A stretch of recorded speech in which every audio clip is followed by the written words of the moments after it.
Hey everyone, welcome back to Wild Tony Farms, and today we're going to be getting into a new video. And before we get into the video, please go on and click the thumbs up button, subscribe to the channel if you're new here. Let's go on and get into the video.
Well, hello everyone, welcome back to another WILDWOODS Beekeeping podcast live stream, and appreciate everybody joining in tonight and spending time with us. I appreciate it a lot. So tonight we have Brian Koper from Castle Hives as our special guest. So I want to take a second and thank you, Brian, for spending some time with us tonight.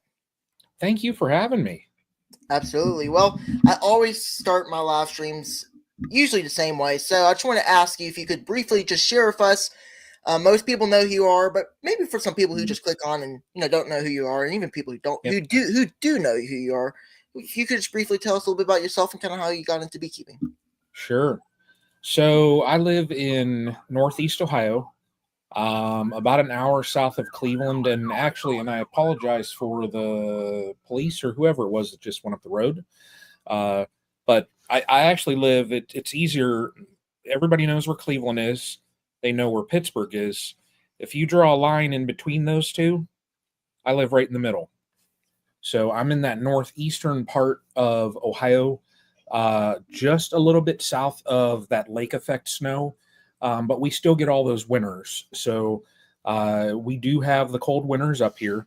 So that's where I live at. Now, as far as my beekeeping, I started beekeeping, let me see, in 2017. So this will be my eighth season, I think, maybe. Yeah, somewhere around there. That's the exact same time I started as well. Somewhere around my eighth season, yep.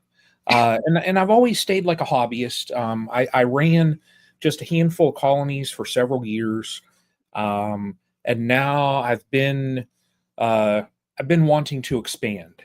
So I can see myself probably in the future. I can't say that I'll ever have above like 25 or so colonies, but somewhere around in there. I'd like to sit comfortable around 20. So I'm kind of like, of the three of us, I think everybody knows Bruce and everybody knows Greg. Greg is at that commercial level. He's way up here. Then you got Bruce where he's 150 or so, and I'm kind of way down here. So I still like to, if it's a nice day out, I'm the guy that I want to walk out and still enjoy 5-10 minutes just sitting and staring at the bees versus, you got A, B, and C that you have to get done on all of your colonies that day. So you can't spend that 10 minutes looking at them. I still want to enjoy the bees. So that's me and beekeeping. Yeah, absolutely. Well, I kind of do the same, and we'll continue on that as we go into the chat. So, real quick, I want to mention to folks who are just joining in that we will be answering questions. So, feel free to put questions in the chat box. I will star them, and we will answer them in just a little bit. I usually just run through my topics and questions from me, and then we'll get into questions. So, again, just feel free to put those in the chat box. And I also do have Brian's channel link and his website in the description below as well. So let's see here. Let me pop these up. So my first question for you, Brian, is what are your plans for this upcoming spring? So I'll tell you my plans here coming up. Now, everybody knows, I think pretty much everybody is familiar with the state of beekeeping just across the country. There's been, not everybody, there's been some folks that have snuck kind of past it, and some folks that have done exceptionally well as far as keeping their colonies alive. Myself, I'm not in that group. So I did suffer some losses, not total loss though. I do have a couple colonies left. My plan here coming up, and I'm going to have to get at it very, very soon.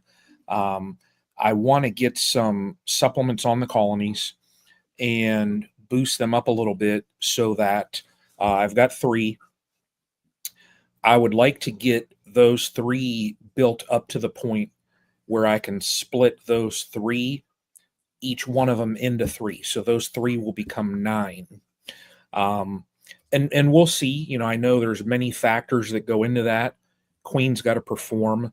The colonies really can't have any hiccups. They need to just continue to build as far as population. So I'm hoping that those colonies, I know I'll at least be able to turn those 3 into 6. That's easy. You're going very conservative as far as splits, just splitting them into 2. Yeah. I would like to split them into 3 without humbling them to the point where I'm concerned later in the year that they're not built up. But we'll see. I also have some packages coming that I've got 6 packages coming. So I'm figuring if I can turn my 3 into 9, and then with those 6 packages, I want to split the packages into 12. So that'll take me from my 3 colonies where I'm at now. I'm hoping to get up to 21 very, very quick. That's kind of like my goal. I know it's going to be a little bit of work. It's a little bit working once you kind of cross into the upper teens and, you get to that point. There's times where, well, you might not have the 5 or 10 minutes to just sit because you got to get X, Y, and Z done. So I understand that. And I'm like, up to this point, I've been the kind of person that I dedicate like a certain day of the week towards when I go and check the bees. But I've already told my wife, I'm like, hey, I want to try and boost some numbers here. So I'm going to have to give, maybe instead of just 1 day a week to the bees, I'm going to have to do more than just 1. And she's fine. Basically she sees that Grayson as thank you, because he's going to be out of my hair. So, but that's kind of my goal here, is boost numbers. And I'm a couple people have said, well, if you split them like you want to, you're going to sacrifice some honey. But this year I'm not concerned as much about honey. I want to build numbers so that if moving into the future, I do suffer some more losses, and I'm sure I will because it's beekeeping, I'll be able to absorb those losses easier. Yeah, absolutely. That was actually one of my questions as well that we can kind of talk about. I was going to ask because somebody else asked me on a chat while back, and what I was going to ask you was, what is going to be your primary focus? And what I'm hearing is that your primary focus is most likely going to be expanding, right? Yep. Yeah. It's just expansion now. I'm sure that I'll probably get a little bit of honey. I'm sure that I will. I probably won't get the honey crop that I'm used to because I've been getting around 500 or so pounds a year. And at my scale, that's fine. It's enough for the family. It's enough that I do some markets, but I'm going to sacrifice that and dedicate this season towards apiary growth. And if you think about it, though, for what I lose this year, if I'm successful in my growth, I'll more than make up for what I lose this year in the years to come. So it's all good. It'll all come around full circle. Absolutely. I think that's actually what I'm doing as well. I have 4 colonies right now, and I plan just to expand from all those colonies. And I plan Yeah. to get up to 8 to 10 colonies. Right now, I'm focusing on Wow. 8 right now, just to double. But if I'm Mhm. able to, I'm happy to get more with swarms and even more splits. So Yeah. I'm playing it by ear because sometimes things can change pretty easily. That's what I actually was talking about in my recent video, saying, hey, I may say one thing that this is going to be my plan, but things can drastically change in beekeeping. So I've just, Yeah. been brainstorming, doing things. Yep. But Yep. that's kind of what I'm focusing on expanding too. I did get a decent crop last year. Wasn't Awesome. the biggest, but 7 gallons of honey. So I still have a good amount of that left that I'll sell this year.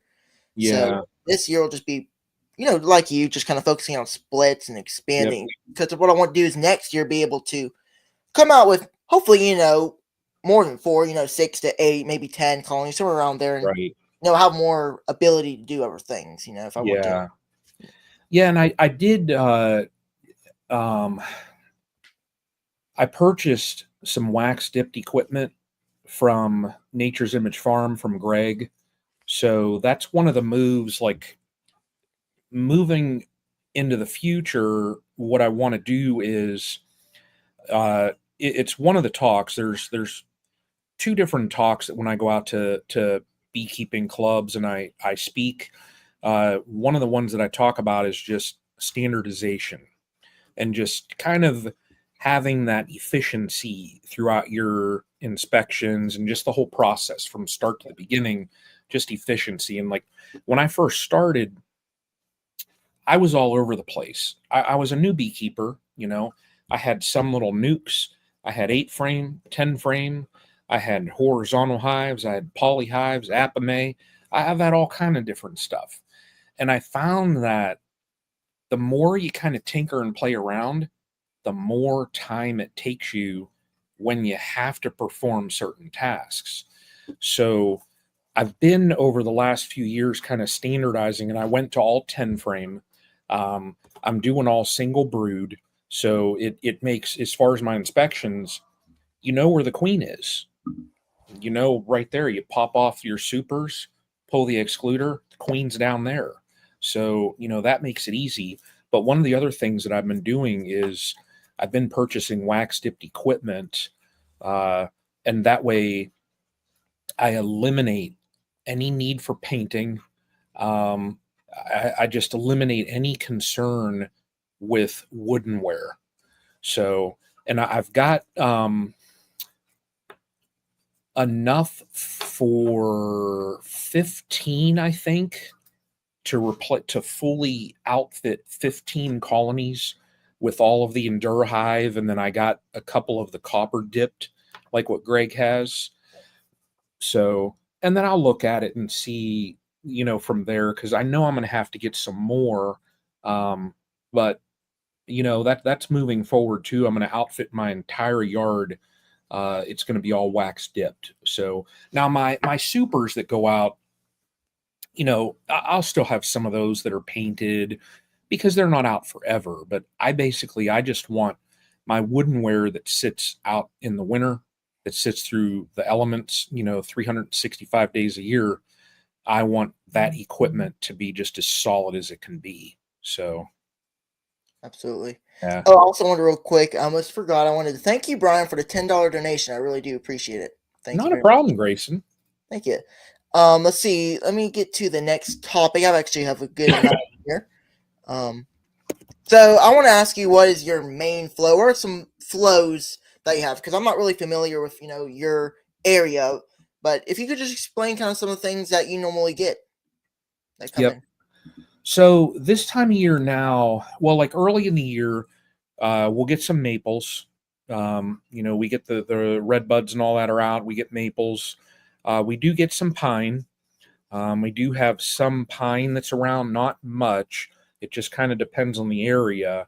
Um, as far as early in the season, like floral sources, uh, we have a wildflower mix. We get a lot of dandelions, like what you get.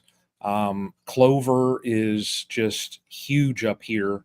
I'll look out after our dandelions are done. I'll look out in our yard. We don't treat it. I just look out and it's just a sea of clover. So we get all of those typical ones, like I know down south there are some trees in that you have that we don't. Um, but we typically we're loaded with maples and Yeah. things like that. Yeah. And We you have. will see, uh, when it gets really, really heavy into the pollen season, the cars are just loaded. I mean, you just walk out, and I mean, it's almost like you have to hit your wipers because there's so much pollen in that out. Oh yeah. But it's mainly the trees, and I know like my bees, they spend most of the time up in the trees because I'll sit at times off to the side and I'm just kind of watching them, and you'll see their flight pattern, and they go out and they just go straight up and into the trees. So I just sit and watch them all the time, and it's kind of like because they're all over at my mom's property. I tell her it's like a super highway because you just see them nonstop, just going straight up. So Yeah. yeah, but Well, that's it. I mean, we don't get gosh, I'm trying to think.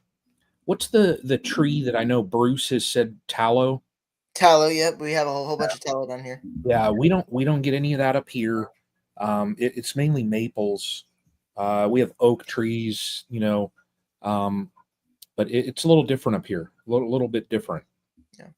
Yeah. Here soon it's gonna be privet time. We used to get privet pretty early. Then the tallow will come in. That's our big flows. And we also have redbud. The bees are all over redbuds down Yeah, here, multiple.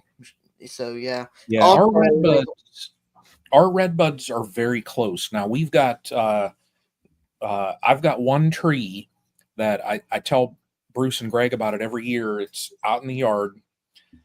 That darn tree will pop out. It'll bud out about 2 weeks ahead of everything else. And if I look up the street, there's not a single other tree that's red, and that tree will be budded out. So, and I typically know I'm like, well, when the early tree starts, about 2 weeks after that, then everything else is going to pop.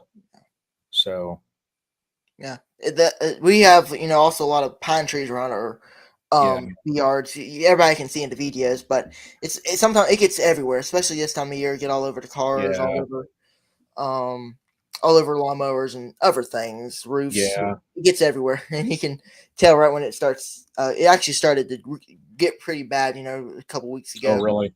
Oh yeah, yeah. Yeah. So let me get to our next topic real quick.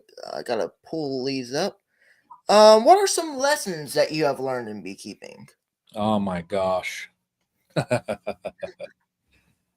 Oh man. How much time do we have? I'll tell you a story. So I got my very first colony. It was a package. Installed the package, and I learned real quick. Uh, I know we say it on the stream at times. There are no absolutes in beekeeping. I thought, well, when you buy a package, you get one queen. She's in the cage. She's absolutely in that cage. You've got, the bees in there. They're going to let her out, and everything's going to be good.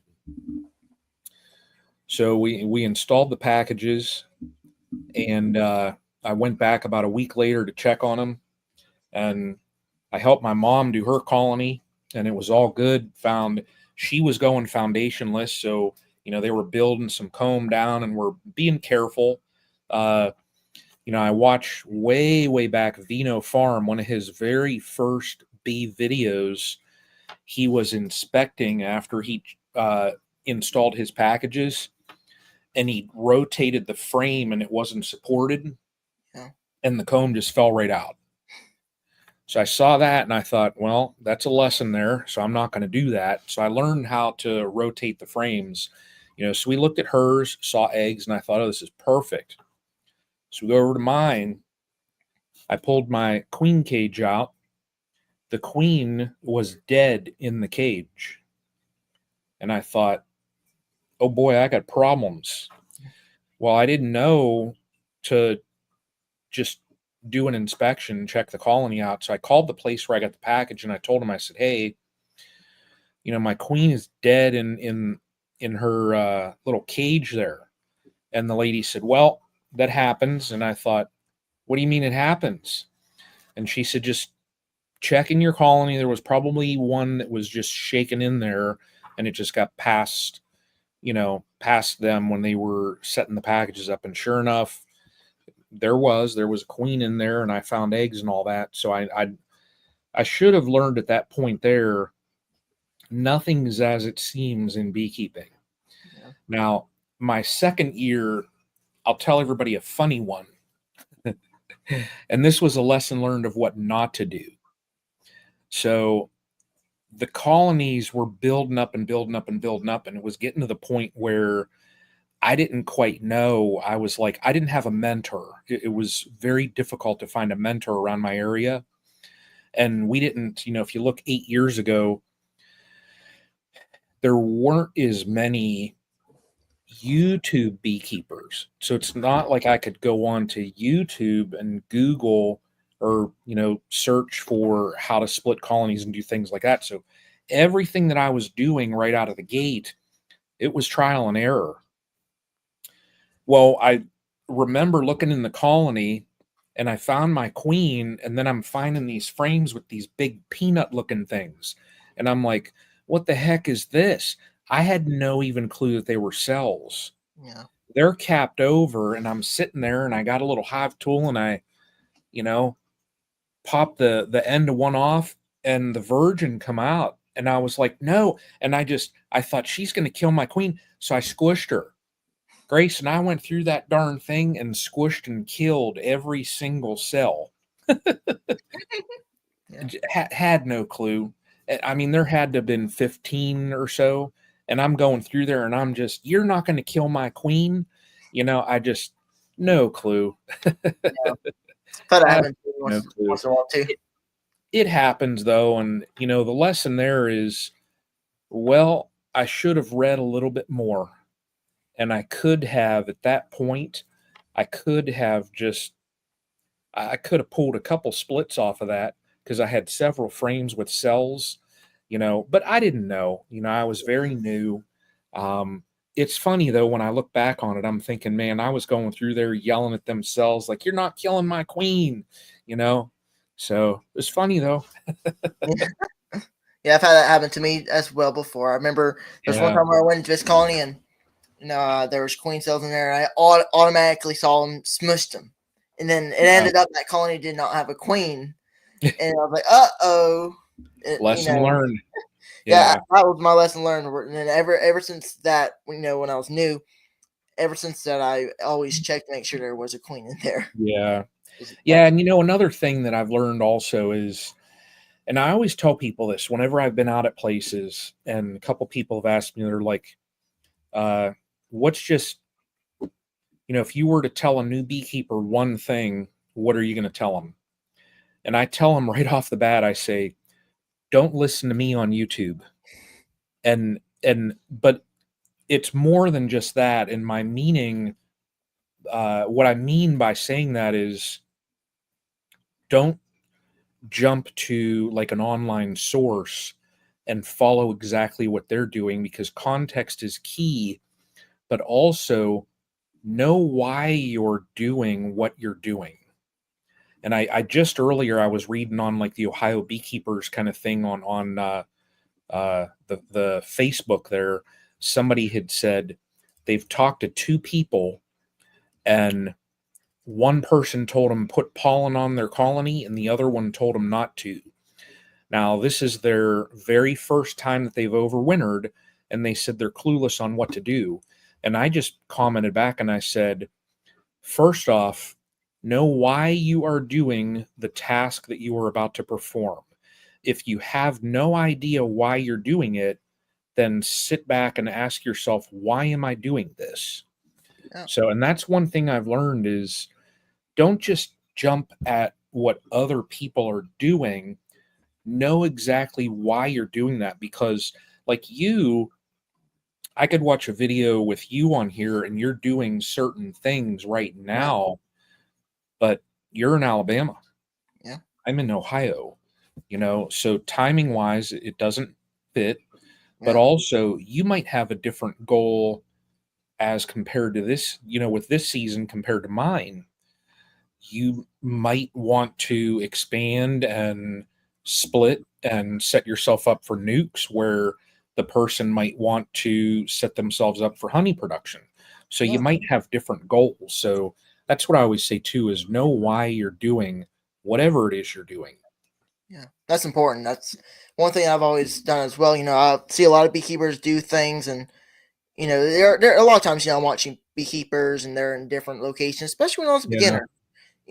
I'd watch people from other states. They're not doing what I'm trying to do, and then I'd Yeah. follow them. And sometimes, it wouldn't fit. Now there is some things that I can take. I call it nuts and screws, but I can't take just the whole thing that they're going to be doing Yep. into mine, because it's different locations, climates, different goals and aspirations that beekeeper wants to Right. accomplish. Right. So yeah. See, let me get to our next topic. What is your favorite thing and least favorite thing about keeping bees? Oh man. I tell you, well, I'll just say my least favorite thing at times, it's the honey extraction. Yeah. Just because I'm a one man show. So, like the year when I had 600 pounds honey, for part of that, I had a 3 frame manual extractor. And then I upgraded and I got my 9 frame extractor. But I was literally all weekend. I spent like 12 hours on Saturday, 8 or 10 hours it was on Sunday, and just extracting honey. And it's just like, oh, and you're just so exhausted afterwards.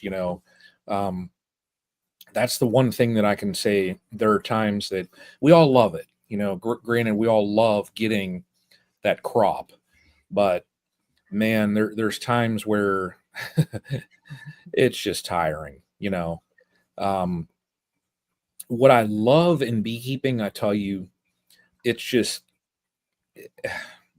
it's almost like I can't really pinpoint just one thing, because it's just the time that I get to spend over there.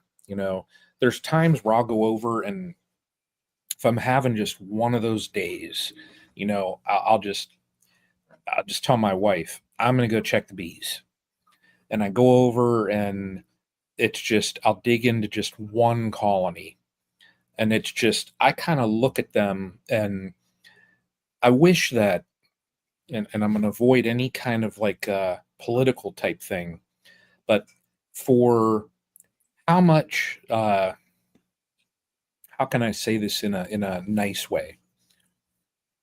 For all of just say the stress in this country, if we as people and humans in general, if we would work like a colony does, be a much better world. And that's what I enjoy. I'll go over and just to sit there and watch them. I'll hold up a frame, and I still am the person that there are times where I want to see some queens. Now, you don't always have to find the queen, because if you see those signs, you'll know, oh, my queen's in there. I don't need to spot her. She's doing her job.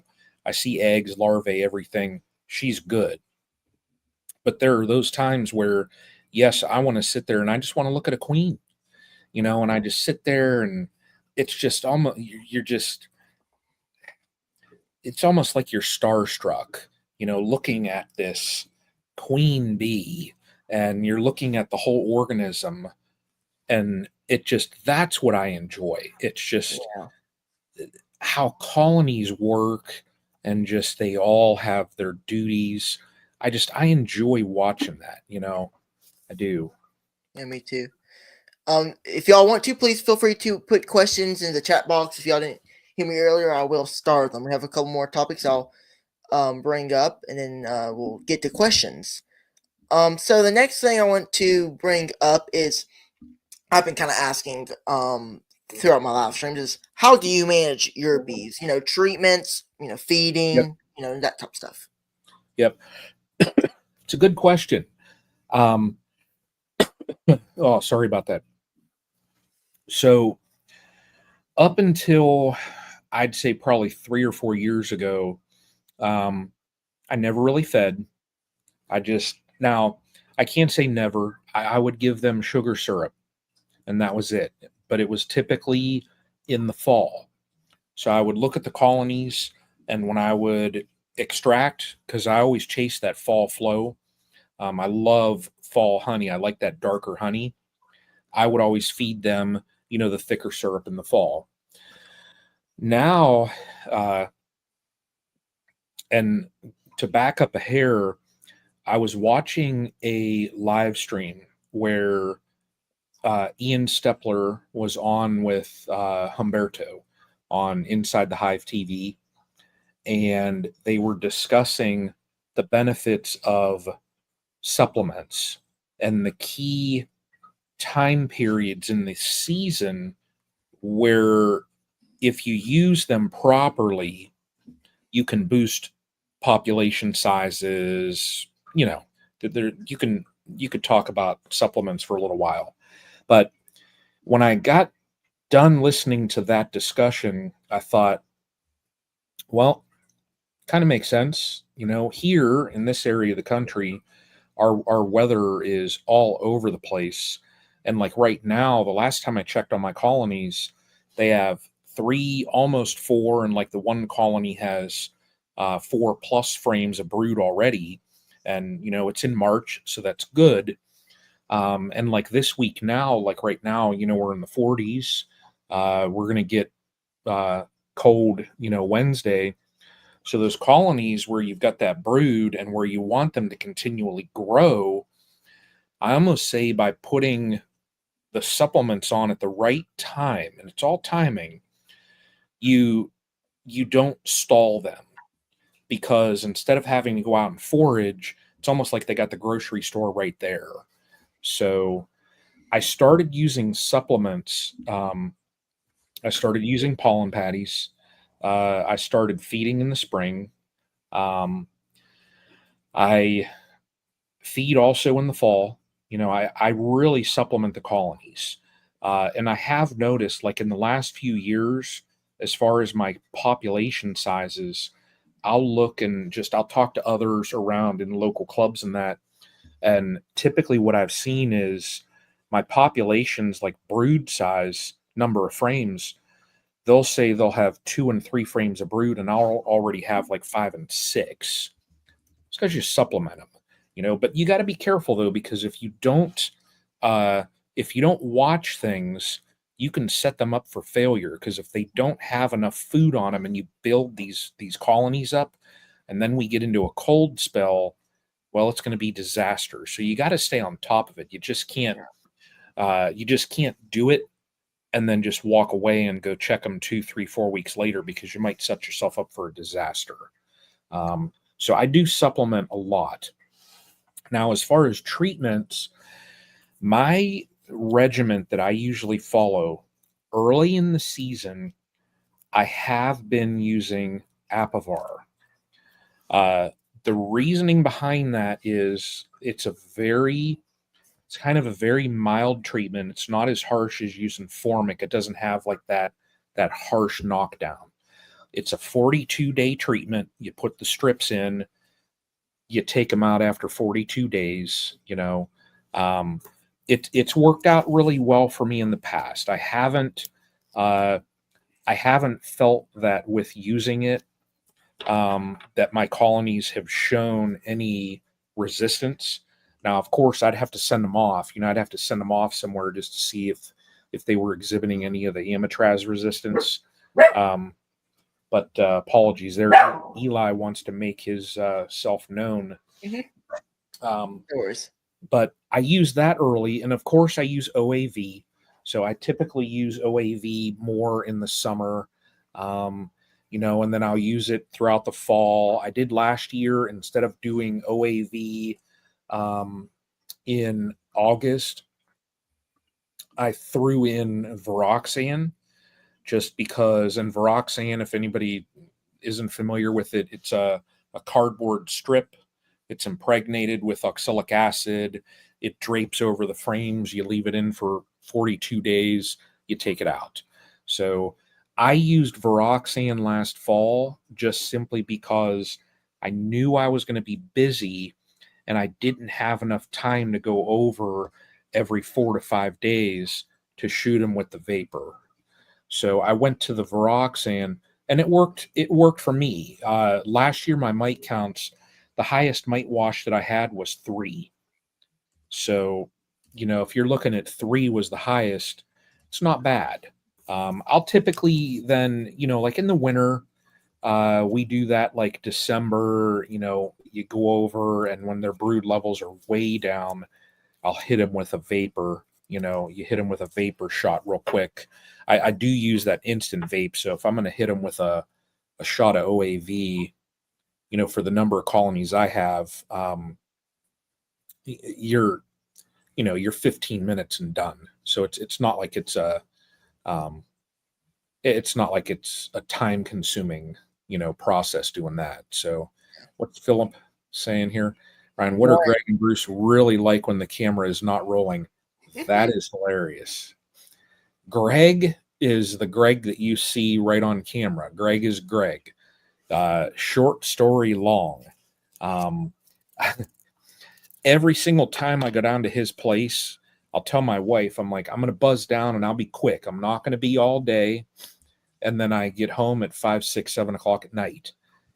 Greg is Greg. Bruce is Bruce too. I mean, pretty much those guys are exactly how they are on here, you know. So Greg and I get going kind of at times, and usually if you see Bruce do this and you see him on his phone, he's sending us a text saying, "We got to get back on track, guys." So Bruce is the more serious one, I think, of the three of us. Yeah. So Absolutely. Well, going into talking about the stream team, I kind of want to ask you this question now. I don't know exactly how to word it, but how did y'all? I guess you'd say form. Like get how together do we as a start? stream team. How do you start as a stream team? Yep. So I had been, I had been doing live streams for, oh gosh, probably a year, almost 2 years.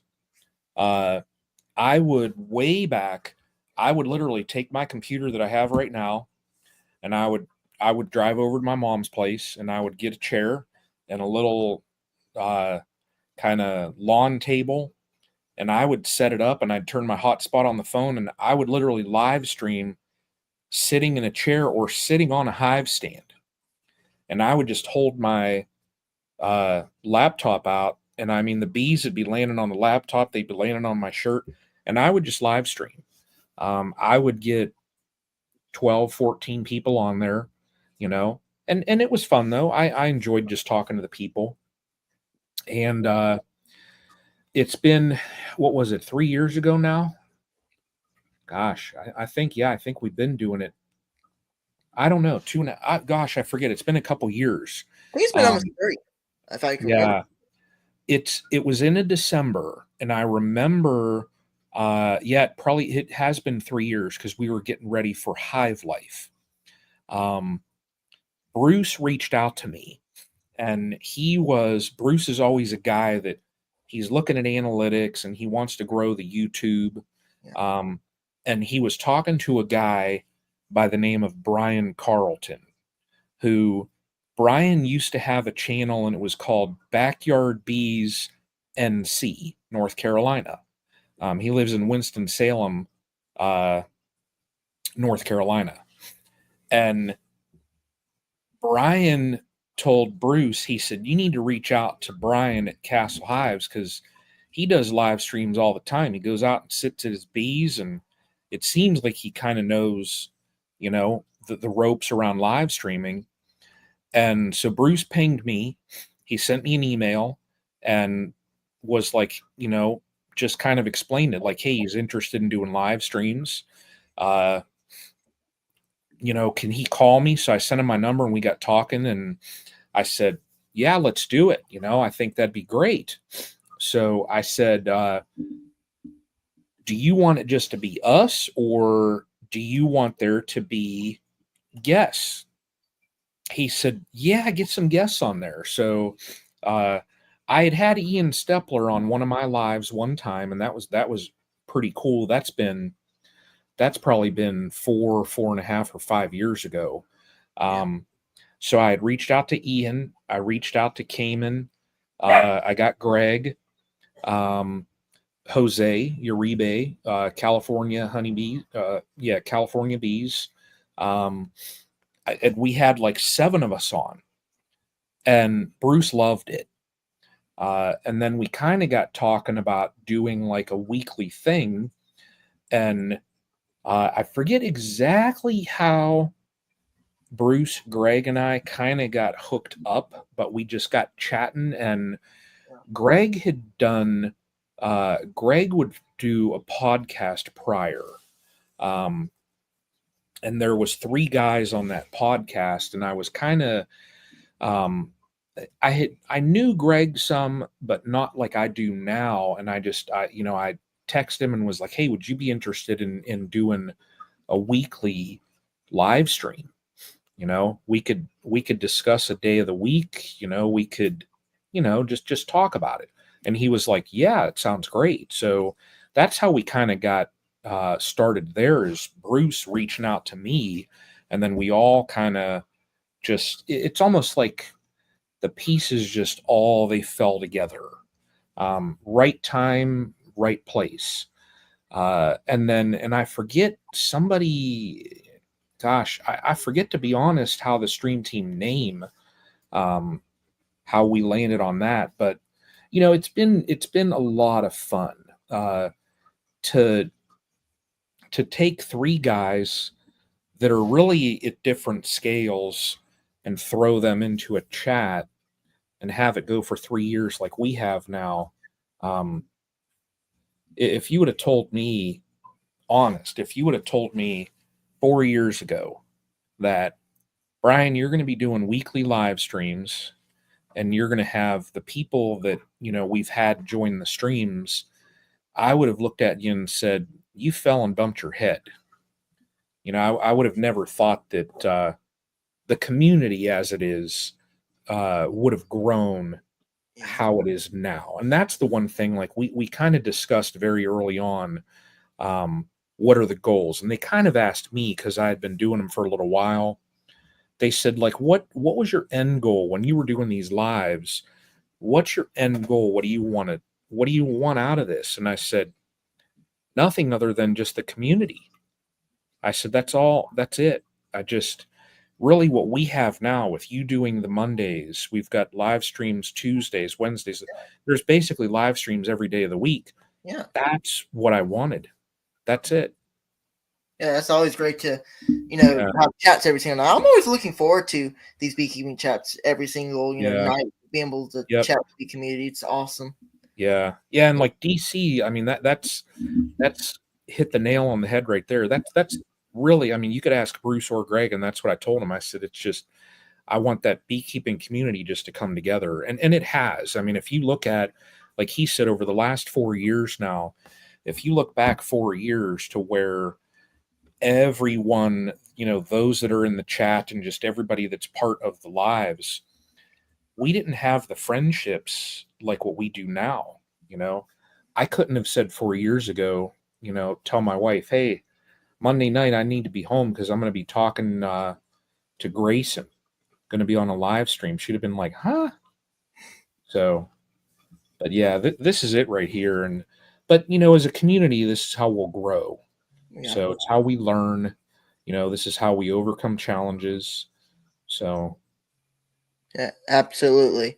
So I got one more final question, then we will answer yeah, questions. I've not forgot about questions. We have some that are starred. So if y'all would, just feel free to put those questions in the chat. You don't have to do them in all capitals. If you want to, you can. It would make it more visible. Just whatever your preference is.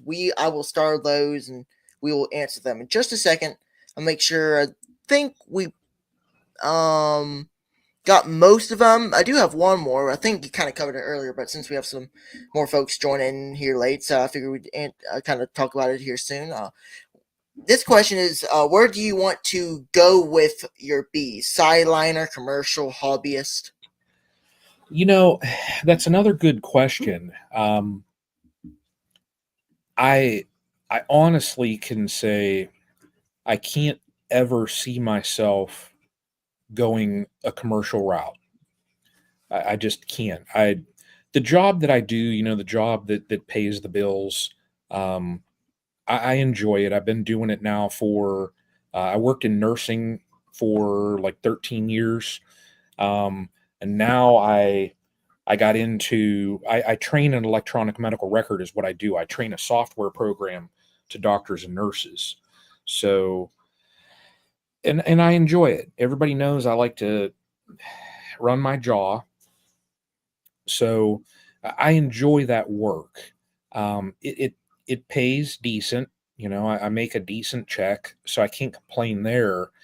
So for me to give that up to go the commercial route, to be honest, I would have to work 4 or 5 times harder just to come close to what I make now. So I can't ever see myself going that route. Now, Yeah.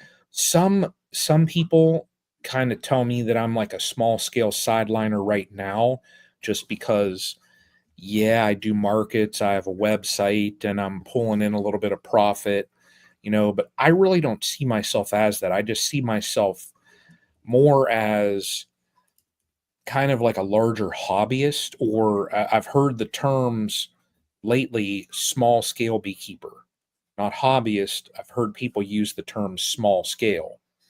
And I kind of like that because with hobbyist, you're kind of saying, it's just a hobby. You can give it up at any time versus small scale. That's kind of where I'm at. Um, the bees in the last few years, I've profited. So I've been able to get, I have a better extractor. I have an uncapping tank. I've got, the heated bottling tank. I've got a 19-gallon heated bottling tank. I've got that speed fill, so I've got the equipment where, to be honest, I tell you, if I bought a larger extractor, I would be set. But uh, I kind of see myself saying right where I'm at right now. If I get around 20, 25 colonies, I would be content. Yeah. Yeah, I me would. too. And then, probably what I would do also now, one of the things that I want to do moving into the future, Brian, what's he saying? Brian's like me pimping ourselves for that market. That's it. Yeah. Yeah, that's it. But one of the things that I'm going to do, the surviving colonies that I have, I've been somewhat funny about bringing in just any old bee into my apiary. Now this year I've got the packages coming from Georgia, so they're a little bit of an Italian mutt. I don't like working Italian bees. I just because of how big they get, I don't like dealing with them up here in the winters. Because if you don't watch them up here, then uh, you're going to end up you're going to shoot yourself in the foot because you got to make sure those buggers have weight just because of how big they are. But what I want to do is I'm probably going to get into using a cloak board just to rear some queens so that when I do get those packages and I get my colonies built up, I'm going to use, there's one colony that of my 3 that I've looked at in temperament. I mean, when I checked them the other day, I had my shorts on. I had my jacket so I don't get, lit up in the face or anything, but I had shorts, Yeah. you know. So temperament wise, they're good. I was holding up the frames and literally I was tapping on them like that to, check the brood. So, if you're tapping on them, blowing on them, you're wearing shorts, they're pretty good. Yeah.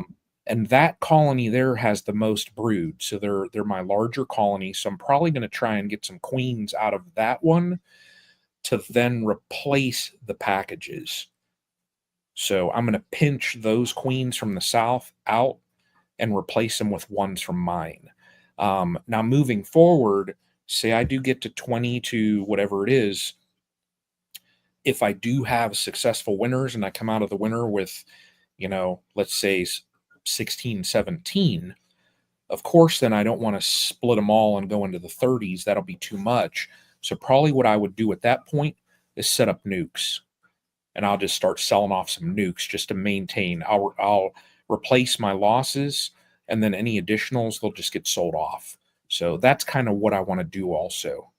Yeah. So Really.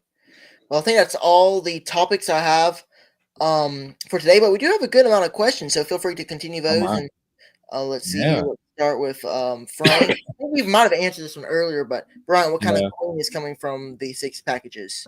Yeah, Frank. They're like an Italian mix. They're mainly Italian, and I've worked them. I just don't. I don't like working Italian colonies. Just sometimes their temperament and they get very big. I think probably the largest colony that I've ever had, it was an Italian, and they would let me know it.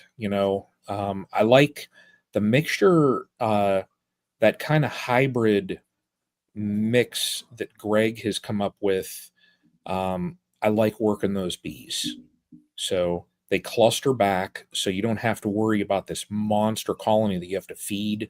And like our winters up here, I mean, you figure we got cold in November, and it's literally, we're getting towards the end of March and we're still 40 degrees. So if you have these monster colonies, February, March up here, that's where you have to worry. And that's where a lot of those monster colonies die. So that's why I try and avoid those. But that, whatever queens do come in those packages, they'll get pinched. So, Absolutely.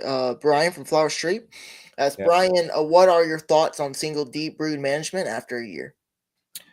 I tell you, I enjoyed it. Now, granted, I did have the losses that, I guess if I'm going to transition to single brood, um, I picked the year to do it because it's the year when beekeeping as a whole, we had problems.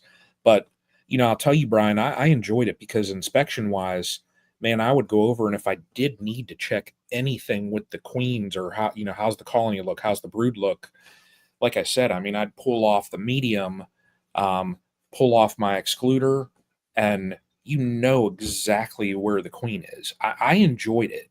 I always ran double deeps, and those singles, it makes everything throughout your process of inspecting your apiary makes it faster. So I loved it. Yeah, I did. I loved it. Absolutely. Russell Koopman, good to see you, Russell. Says at Castle House, when you do your splits later in the year, will the split go into a 5-frame nuke or a 10-frame box? 10. Yeah. I set them up Russell in 10s, and I just like when I'm going to split them here coming up, I'm going to pretty much equalize them. When I do the splits, they'll all be set up the same way. So it's not like, I'm going to have a couple colonies that are monsters that I'm going to have to worry about robbing out others. I'm going to split them pretty much all equal. So, and I hate, to be honest, one of the reasons also, I hate having different boxes in my yard. I like having all the same boxes. That way I know if I have colonies that are close to being built up and I need to add a box, I just grab boxes and walk out. I don't have to worry about looking out the count. But how many 5-framers are out there? Should I move those to 10? I just get it done with and put them in 10s right away. Absolutely. I was actually thinking about that as well throughout. I was thinking if I want to put my splits, I'm doing 5-frame splits, by the way, and I was thinking if I'm going to put them in 10-frame, 5-frame, that conversation, and I've kind of figured for a while I'm just going to put them in a 10-frame box as long as they're very, very strong, and all is kind of how I'm going to start. So the next question is also from Russell. It says, have you sold out of your honey already? Any marks coming up? Oh yeah.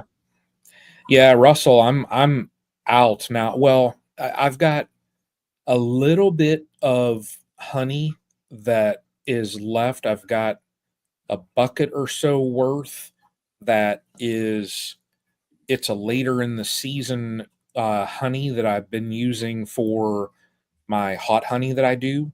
And it, that honey has a nice taste. It's got a little bit of a richer flavor. So everybody, they've loved the hot honey with that. It just has kind of like a unique flavor to it. So I've got enough that I can probably do 60 or so more pounds of hot honey.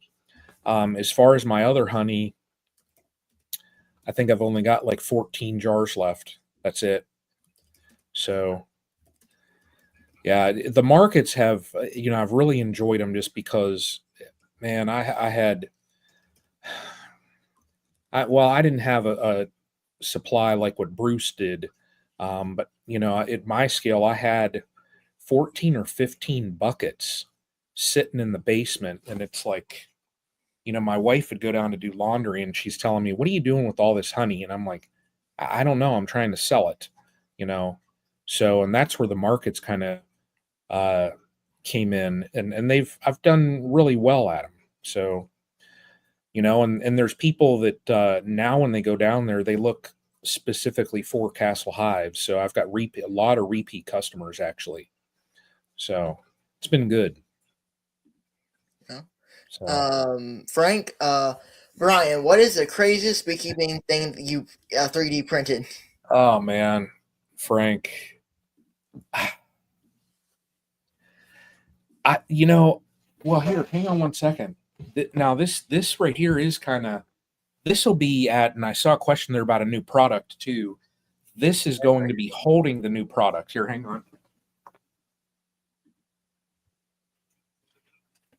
Yes, Grayson, I am a kid at heart. Right there, buddy. Look at that. my little robot. But probably the craziest thing that I can think of though also, it's that giant like a human-sized Varroa. Yeah. That's crazy. People see that and they're like, what in the heck is that thing? I'm like, it's Varroa destructor. I'm like, it's gonna like it's gonna infect me with viruses and make me sick, and then I'm gonna die. It's hilarious. Yeah.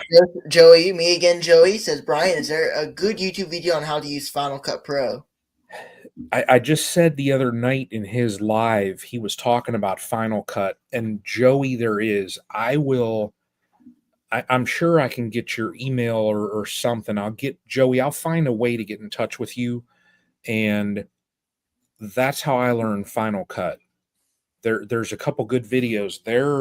There's one that I had out there that was like an hour and a half long, and then the guy literally went through, like he had just clips of him just kind of joking around, and he went through using like blades, the different shortcuts, what Command B and all the different little shortcuts, the keystrokes.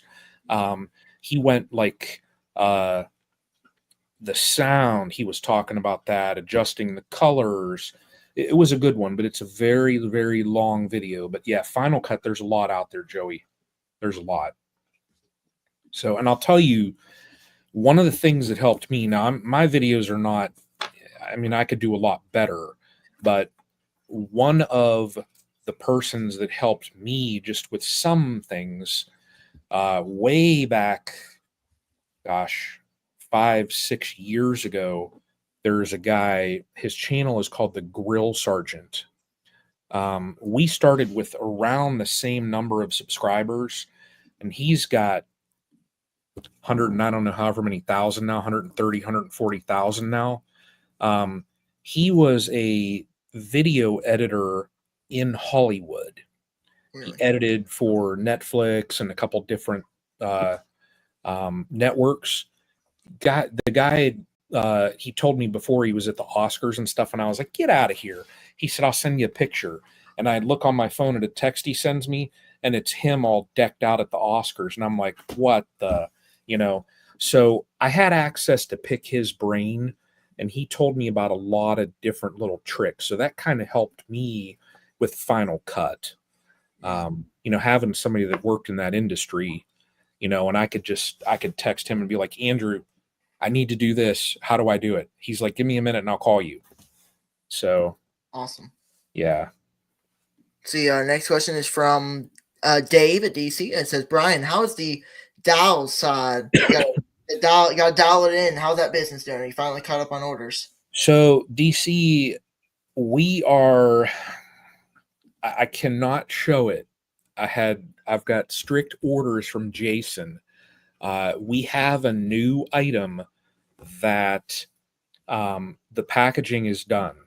I have a shelf over there just with our new product is packaged. I We were waiting for boxes. Let's see. Let me pull one out. We're waiting for these so that I could set up a couple 25 packs. They came today. So Jason and I, um, we're going to get together this week sometime and discuss. We're going to do like an official product announcement. I think on not this week's stream team, but next week, I think it'll be on Greg's. I think Jason is probably going to join in and we're going to announce what this is. From the old dial that I still love because you can mark your actions down the middle. You have the year of the queen, you have your queen status. I think for the hobbyist beekeepers, this newer dial that we have is going to be used more. I'm going to use the new one. I'm going to replace what I have with the new system that we have, just because for me, I never really, yeah, I marked the year of my queen, but once I marked it, that the right hand side looking at it, I never adjusted it again the entire year. Well, we've kind of changed it up so that the other side will be utilized more throughout the season. I can't give anything away, but it's going good though. I mean, it's slow. Like we're not really aggressive at chasing down some dealers, but we've got we do work with Apame. We've got an adapter for the Apame hives. So if anybody has Apames and you want to put a Queenright dial on it, we do have that adapter. And we do work with Corehand. Apame does sell them. We've got a dealer in Texas now that's a pretty large dealer down there in Texas. We've got Greg, Nature's Image, has them. We've got a couple places. The Summers crew, they have a custom made pod, the mating pod. I did it in a lavender color that matches Natalie's stickers. So we've been working with them. So it's going good. I can't complain. It's going good. So we're going to have with this new product and we're going to have probably in the next month, there's going to be a lot of news about the Queenright dial. So it's going good though. That's awesome. Yeah. Have Michael Buck says hard to do a double screen board split with a single box. Yeah, so I do have a handful of double screens. I don't use them. Yeah. I never really got into using them. I know the one colony, like I was talking about using a cloak board. What I probably am going to end up doing with that colony is like right now, my colonies that are there, they're in a story and a half. They're a deep and a medium. I am probably going to grow that colony that I'll use for my queens. I'll probably grow that one into a double deep. Yeah. So I'll probably try and grow that one out. That way I have more frames to play with. So, but yeah, I don't use double screens. I should, but I don't. Yeah. See, I think that's it of the questions. So we'll kind of go here and see what people are saying. Then we'll kind of start checking out. So Victor has 25 colonies are a lot of work. I'm retired 4th-year guy, went into winter of 25. Came out with 24 so far. Sell some honey, but not in it for the money. So may try and cut down to 10, 15. Yeah. Yeah, and I get that, Victor, too, because like it's been what was it? 3 years ago now, I went up to 21 and I didn't realize, like I said, when you cross, I mean, it's almost like when you cross 15, when you're getting into the upper teens and around 20, it's kind of a different layer as far as work. Um, I didn't realize that. So I cut back. I gave some colonies away. I cut back because I thought, man, this is too much. So, but this year it'll be okay. I mean, I've got things pretty much standardized to the point that, I mean, like if you're thinking about the tasks that take time, feeding and treating and all that, treating, it's not that difficult. I mean, I've got the instant vape. So, how much time does that take? If I still use strips, how much time does it take to drop strips? You know, so really won't bother me that much. So, but I expect it though. I expect a little bit more work, but that'll be okay. Yeah. Thank you, Joey, for the $10 donation. Me again, Joey. Thank you a lot. I really appreciate you. Let's see. Let me make sure I didn't miss too many comments. The thing that's it of the questions. Got a good amount of folks in here. Thank you all for checking in tonight. We're getting close to ending it off here. We've already gone 1 hour and 5 minutes. So, thank you all for, joining tonight. It's been really fun. It's been a very, very fun chat. I hope people, had fun as well. Thank you, Brian, for joining us tonight. It's been really fun. Yeah, thanks for having me. I enjoyed it. Yeah, it's been fun and a lot of good topics chatted about. Thank y'all for watching live, or if you're on the replay, which a lot of people watch replay. Thank you for checking in. It's, good to see y'all. I do see one comment out the corner of my eye. We will answer real quick. Yeah. Let's be frank, or Frank says, Brian, did you see any benefit your spray foam beaters were funded? So yeah. So what Frank's referring to, I bought the Be Smart insulated inner covers, and I wanted to give them a little bit of extra space on top of insulation. So I built a shim. I built like a 4-inch shim, and I attached it to the top of the insulated inner. And then I got Great Stuff spray foam and sprayed it. And I cut out a section in there where I can put the Hive Alive fondant. It did, it does help as far as insulation. The one thing I'll say, Frank, is I need to tweak that setup because those insulated inners, if the bees can get to any bit of the foam that comes with them, they annihilate it. Mine have chewed channels through that stuff. And I've talked to Jason because Jason sells them out of his store, and he's had customers after like a year, 2 years using them, and they are just annihilated, and he's had to replace the foam in them. So I don't know what they use, but what I'm going to do with mine is I'm just going to take a piece of Luan wood, just thin wood, and just fit that down in there, and then I'm going to 3D print just like it almost looks like the Hive Alive, those adapters that they made. I'm going to 3D print a piece that I could slide down through the little circle in it that goes over the wood. Then that way they can't get to any of that foam because those bees annihilate it. So Cliff, if he ever sees this, hopefully he uses a different foam because, for beekeepers to have to buy a new insulated inner cover at whatever they are, 20 some bucks, $30 every 2 years, not going to do it. Yeah.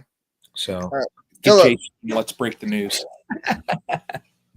Y'all gonna have to wait till. I guess y'all gonna have to wait till Stream Team. I tell you, I would, but Jason likes to stay a little bit. Yeah. He keeps me under control at times because I would go over there and get a package and be like, "Look at this," Yeah.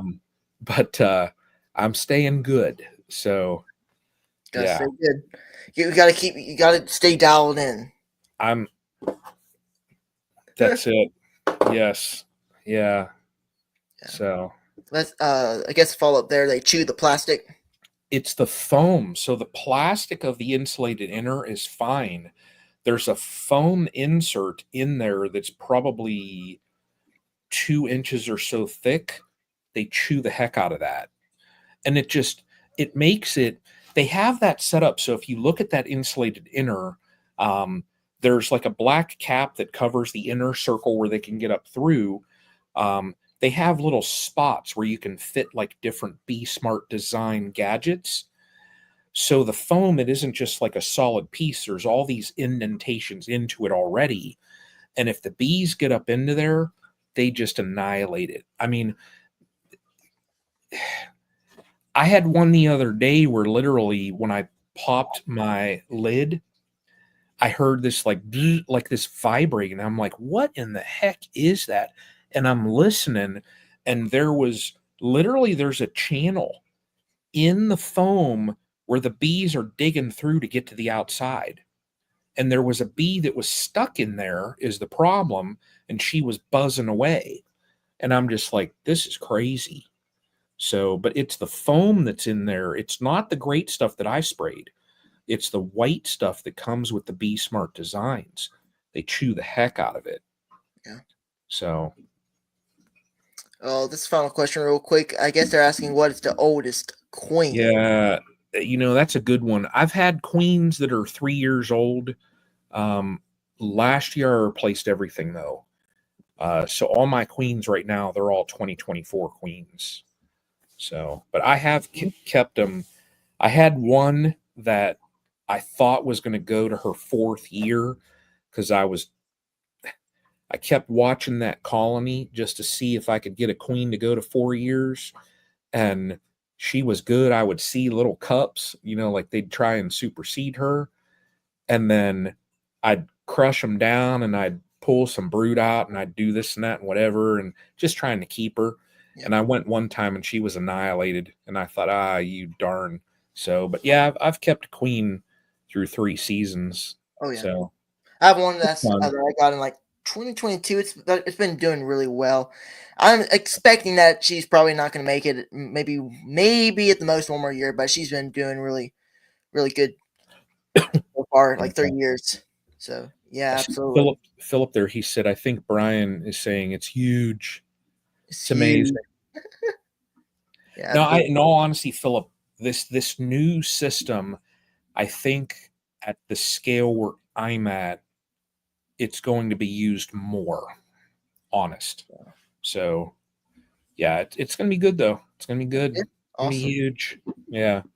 Yeah. So. Well, I guess we'll get going. Thank y'all for y'all's time and spending time with us. Thank you, Brian, for joining. It's been a really thanks for having me. Absolutely. Thank y'all for watching tonight. If you're watching the replay, we appreciate it as well. If y'all would, I would appreciate if y'all would just click the thumbs up button on y'all's way out. It'd be really greatly appreciated. And also make sure to check out Brian's channel if you don't know it. Subscribe, click the bell. Same here if you're new here. And website, I think, is in the description below. There you go. Got a little thumbs up. Go on and click that button, y'all. We'd really appreciate it. So, again, thank you for your time, Brian. It's been very, very fun tonight. Yeah, not a problem. Absolutely. You have a good night, everybody. Take care.